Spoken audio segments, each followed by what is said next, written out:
Hindi na po tayo magpapaligoy-ligoy pa. Please inform us po tungkol po sa training course na ino-offer po ng TESDA tungkol po sa content creation at napakarami pong mga interesado pong matuto. Sir? Yes. Yes po. It's very timely po, Ma'am Ani and Attorney Dot, na mayroon po tayong programa on content creation. Ang kailangan po natin, di ba, ang dami pong vloggers, TikTokers, nagpo-post ng mga contents on social media. But kailangan po natin mabigyan ng standard at magkaroon ng a level of professionalism para po sa ating mga content creators. Ito po yung pagtugon natin sa pangangailangan nito na in partnership with our stakeholders, gumawa po ang TESDA kasama po ang kapisanan ng social media broadcasters ng Pilipinas ng isang standard, competency standard po to upang maituro kung ano ang tamang pamamaraan sa paggawa ng mga content sa atin pong mga social media posts. Be it personal or yung iba po ay nagkakapera, kailangan po na maayos ang mga ito. Kaya po ginawa po natin ito and it was launched ngayong taon lang po. Ang ating, ngayong early this year, ang ating competency standard on content creation, social media level 3. And ito po ay part ng mga skills priorities po ng National Capital Region, no? So dahil po ginawa to, ito'y nakakapalob dito po yung mga competencies ng kailangang ma-achieve ng isang tao to create and share content intended to educate or entertain yung audience po nila. Alam mo, attorney, itong binabanggit ni director, napakaganda nito mga kakasambahay dahil syempre attorney, ang dami-daming mga vloggers ngayon, ang sabi niya, kailangan maituro ito para ma-professionalize. Ayan, ma-professionalize sila. Napaka-importante, attorney. Totoo naman, kung ikaw ay isang broadcaster, para ka maging professional, marami kang inaral din para maging professional ka. Sa mga vlogger, ang binabanggit, mayroon ginagawa dito. At ito na, itinuturo na ito lately lang ng TESDA. Okay, let's find out again kung makakasama natin. Sandali lang po, inayos lang natin yung ating audio with the director. Yes, Ms. Annie. Opo, Attorney Dot. I agree with you, no? I agree with you na ngayon, ang dami-dami ng mga nagbablog. Kasi, during our time when we were young, there was no opportunity like this to be known. That's correct. Online, no? Ngayon, basta't meron kang alam mo na, yung mga iba-ibang mga social media platforms. And I think I can say it naman, no? Facebook or TikTok or other social media platforms. Pwede ka nang sumikat, Miss Annie. Kaya lang, with that power, you also have the responsibility what director said, kailangan ma-professionalize. Hindi naman pwede hindi pwede naman naglalabas ka ng kung ano-ano na bastos or fake, lalo na yung mga fake reporters na akala mo totoo talaga, nakakainis yun. Anyway, Miss Annie, I think nandiyan na po si Director El Cid. Miss Annie, go ahead. Thank you very much, Attorney. Maraming salamat. Okay, thank you very much again, Director. Napakahalaga nito ang ating pinag-uusapan. Gaya nga binanggit ko a while ago, yung mga broadcasters, marami rin inaaral, maraming training para ma-professionalize sila. Ito binabanggit nyo, you're doing this para at least maturuan na ma-professionalize din yung ating mga vloggers, na gumagamit ng social media. Okay, Attorney Dot, this is my question to Director El Cid. Paano nyo po ba binuo ang standards ukol po dito sa bagong kurso na ito na tinituro ng TESDA, itong content creation? Directors, sige po, ma-inform niyo po kami, ma-educate niyo po kami. Thank you. Upang magawa po natin yung competency standard for content creation, kinausap po natin yung kapisanan ng mga social media broadcasters ng Pilipinas. And then, umupo tayo, kasama po yung TESDA at saka yung mga subject matter experts tininan po isa-isa ano bang dapat na nakapaloob dun sa ating standards at gagawing curriculum. So, dahil po may mga strategiya po tayo, nagre-referencing po tayo, nagbe-benchmark po tayo, kung ano yung actual practice sa industriya at kung ano yung tamang pamamaraan. Kinopya ho natin yon, kinuha ho natin at sinulat ho natin, binuo siya, binalangkas upang maging isang buong standard po ng TESDA. At ito po ay para makapagbigay ho tayo ng tamang content din doon sa ating mga content creators on developing high quality copy for websites, for their social media platforms, and also marketing materials. So, kasama po, as I've mentioned, yung mga eksperto po natin, sila Dr. Michael Aragon, si Sir Nandi Vitalicio, at saka si Sir Joseph Abileda, kasama po ng Qualifications and Standards Office at saka TESDA NCR. Ilang linggo din pong inupuan to, ma'am. Hindi lang siya na agad-agad tinapos kasi isa-isa pong tinignan kung ano po dapat na learning outcome at ano po yung mga units of competencies na nakakapaloob dito. So it's really a long process to determine what should be the content of the competency standards. At ito nga po ay nabuo with the following objectives po. To number 1, sabi ko nga po, to educate and professionalize yung mga content creators po natin. And of course, na-mention din po nila to prevent the proliferation of fake news, no? And to come up with a common standard and best practice for content creation na mai-integrate dun sa training na isasagawa as a TVET component. At tinitingnan din po kung ano yung pwedeng mabigyang emphasis when it comes to yung mga etiquettes and rules and regulations in content creation. And of course, ang pinaka-goal natin doon, after the training program, ang isang learner po ay magiging competent using proper techniques, both yung technical and yung creative side ng content creation. So dahil po yung ating mga eksperto mula po sa KASM-DTI, Kapisanan ng Social Media Broadcasters ng Pilipinas, hindi ho sila naging madamot sa pag-share ng kanilang kaalaman dito because this is what we need to make sure that we inform the general public kung ano po ang mga pamamaraan upang maging isang epektibong content creator. Okay. Director, thank you. Attorney, marami na tayong narinig doon sa binabanggit niya.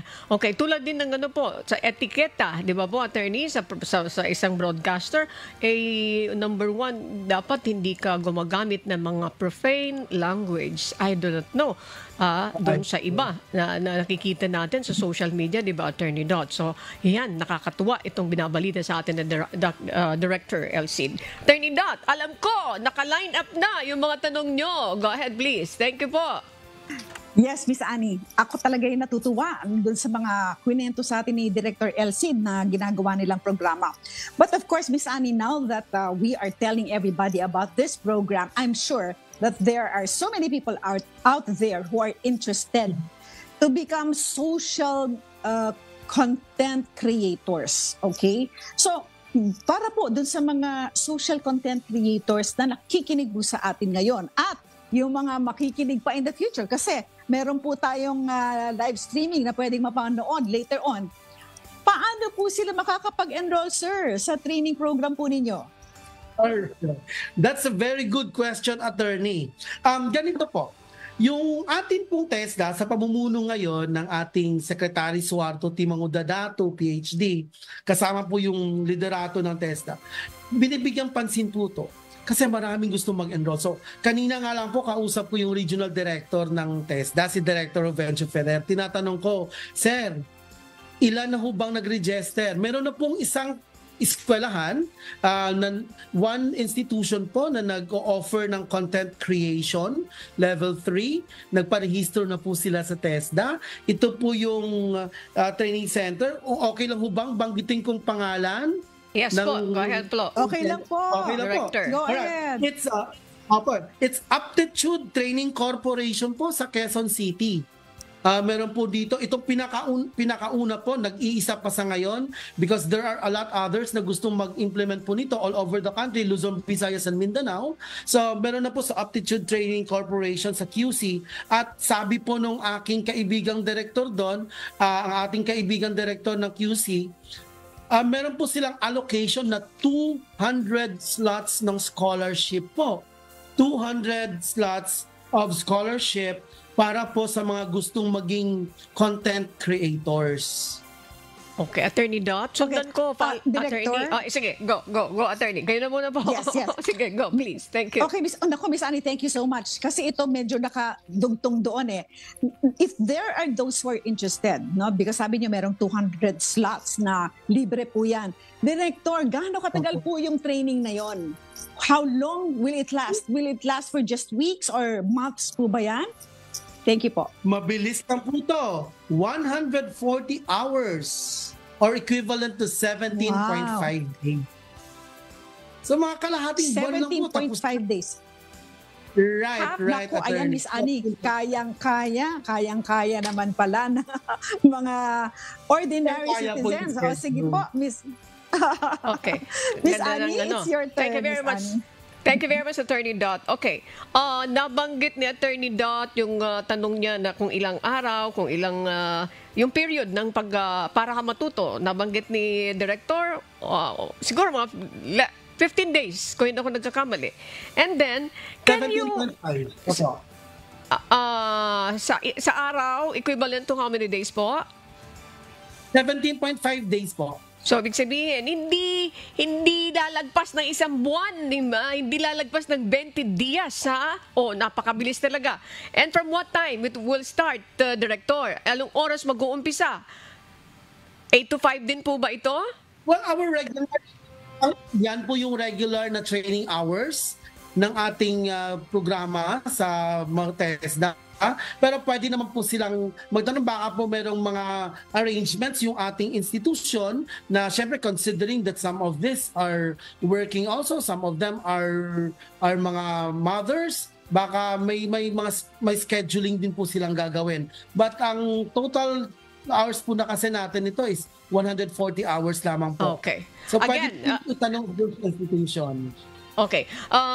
Director, itatanong ko, syempre, ang susunod na tanong, available nga yung training. What are the requirements? Paano yung requirements nito? Let's say, for example, ang isa pa lang ang nag-open.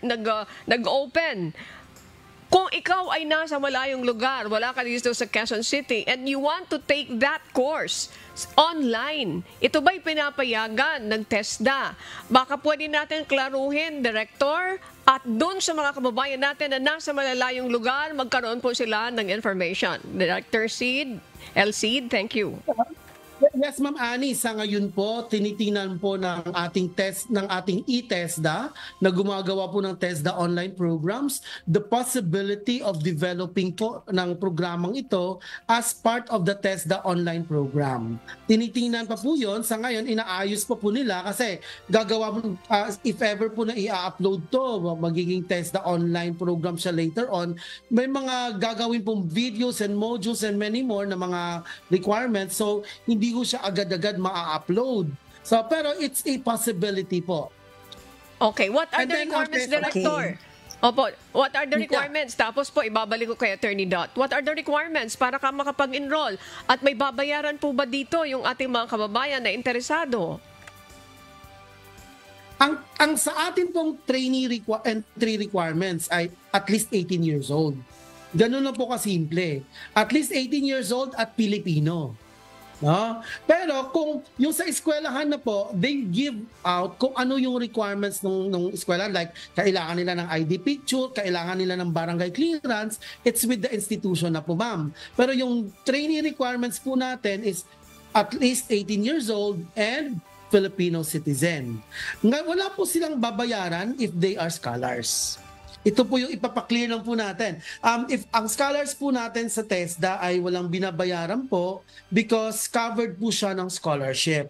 If ever naman po na hindi siya covered ng scholarship, dun lang po yung magbabayad ang ating mga estudyante. But for the 200 slots that I informed the public earlier, according po sa ating NCR at especially sa district office ng QC, yung 200 slots po ay under the full scholarship po, ma'am. Okay, thank you for that, Director. Okay, Attorney, balik sa inyo po. Thank you po. Yes, okay. Miss Annie, napakaganda talaga nitong programa na to. But I'm very sure those who, most of those who want to enroll are those who are also working na o kaya nag-aaral. So definitely meron po silang ginagawa during the day. Is it possible for them to take this training at night? Or meron po ba itong paiba-ibang oras? Opo. Okay. Go ahead. As I've mentioned kanina, Attorney, there's a possibility for that, but it has to be arranged with the training institution po kasi sa program delivery na po siya. I also po na-mention kanina na tinitingnan po ng TESDA ang posibilidad na ito ay magawang isang TESDA online program later on para anytime, anywhere, pwede po siyang ma-access. Okay, sir, ikaklaro ko lang po yung online, hindi pa po yan existing. Dahil sabi po ninyo, there is a possibility. Meaning to say, wala pa muna yan. But you have an accredited institution, the one that you mentioned earlier po, na merong 200 scholars, accredited po ninyo yan. Opo. Yes po. Yung Aptitude Training Corporation Institute. Opo. So if we want to get in touch with them, do we have a contact number? So that malaman po natin, yung sabi po ninyo, you can coordinate with the training center to know the schedule po. Opo, binigyan po ako nung ating director. I just don't know if I'm in the liberty of sharing this in public, yung number po nila. Pero Opo. Oo, yung ano lang, ma'am, may number po silang binigay. Yung ito po, ma'am, office number po nila. 0956 0956 874 0561. 0561. Ulitin ko lang po 0956 874 0561. But before I give you back po to Ma'am Annie Rentoy, ang sabi po ninyo kanina, we will just coordinate. Kung meron pong interesado, we will just coordinate with this institution. But what about yung TESDA po mismo? Because TESDA is also offering it. Correct po ba, sir? TESDA po, tayo po nag-develop ng standards. May TVET providers po tayo na kailangan magparehistro sa TESDA. Katulad nga po nito, yung ating isang institution. But if ever po na pwede naman po pwede nyo pong makontak din ang ating QC, Quezon City District Office. And later on, I will share their email address ng QC po. Opo, thank you. Sige po. Nako, we will really... we will really appreciate that po. Thank you so much. Yes. Miss Annie, ikaw naman. Back to you, Miss Annie. Alam mo, Attorney Dot, ako yung nagpapauna na, Director. Baka pwede pakitabi ng ng oras nyo, ha? Another set of interview po, ha? Sa inyo po, sa susunod na mga araw. Marami tayong mapag-uusapan. Ano po? Director, at this point, ano yung mga important announcements nyo, at of course, other reminders na gusto nyo pong sabihin sa ating mga kababayan at this point na sa inyong pagkakataon because we have a very limited time. Director, please go ahead. Thank you po. Pinapaalam lang po ng ating Secretary, Suharto Mangudadato, na marami pa pong programa ang TESDA. Actually po, kasama po yung cybersecurity. We have programs on cybersecurity, data analytics, and a lot more. Meron din po tayong available na mga scholarships. So sa lahat po ng nakikinig, nanunood sa buong Pilipinas, pwede po kayong lumapit sa pinakamalapit na TESDA office o pinakamalapit na TESDA institution sa inyo. Please feel free to go there. At meron din po po tayong mga competency assessments and certification. Isang warning lang po sa lahat ng mga nanonood at mga nakikinig. Pag ang inyong NC po, ang inyong national certificate ay inoffer sa inyo at pinapabayaran sa inyo ng mga libo-libo na hindi nyo na kailangan kumuha ng assessment, na hindi nyo kailangan mag-undergo ng test, peke po yun, wag po tayong magpapadala doon. Dapat po, kung ano yung pinag-aralan natin, ano yung experience natin at kukuha po tayo ng national certification, dapat po kukunin ho natin yon because hindi ho siya pwedeng bayaran. So, yun po yung mga announcements mula po sa TESDA. At syempre po, si Secretary Nasuarto Mangudadato, si DDG Rosana Ordaneta, DDG John Bertis at DDG Vidal Villanueva, binabati po ang lahat ng mga kababaihan sa araw na ito. Araw po ninyo ngayon, Happy International Women's Day. At sabi nga po ni Secretary, sa bagong Pilipinas, sa TESDA, lingap ay maaasahan. Ayan, Ayan, kompletong-kompleto. Naku, at this point, although we don't want to let you go, wala po tayong oras, kaya at this point po, we would like to give our sincerest gratitude to you, Director Elcid H. Castillo, the Executive Director of the Qualifications and Standards Office of TESDA. My warmest regards to my very good friend, si Yusek Vidal Villanueva. Tama ba? O DDG yata? DDG Vidal Villanueva. Yes, DDG Yusek Vidal Villanueva na kasama ko po. Opo, kasama ko po siya na Chief of Staff dati sa Congress. And I sang in your event, if if you remember po, maybe 1 month ago. Yes. Sige po, balik po kayo ha? Balik po kayo, yes, Director Elcid. Just message us po anytime we would love to share information about the TVET sector. Okay. At saka po yung email address po na inano nyo kanina, ilalagay ko po sa chat box or ano, ito po, NCR. Sige po. NCR.quezoncity@tesda.gov.ph ncr.quezoncity.gov.ph ncr.quezoncity@tesda.gov.ph. Well, that's right. Thank you very much. And also extend our regards to Sir. Teka. Opo, attorney, sige, ulit. Opo. Ma'am Ani, merong TESDA, ulitin natin ha. Sir, pakiulit lang po ulit. NCR.QuezonCity@tesda.gov.ph. Ayan, okay. Yun. Okay. Again, maraming salamat po, Director Elcid, at sa lahat po ng mga mababait at masisipag dyan sa TESDA. Hello po sa inyong lahat. Thank you so much.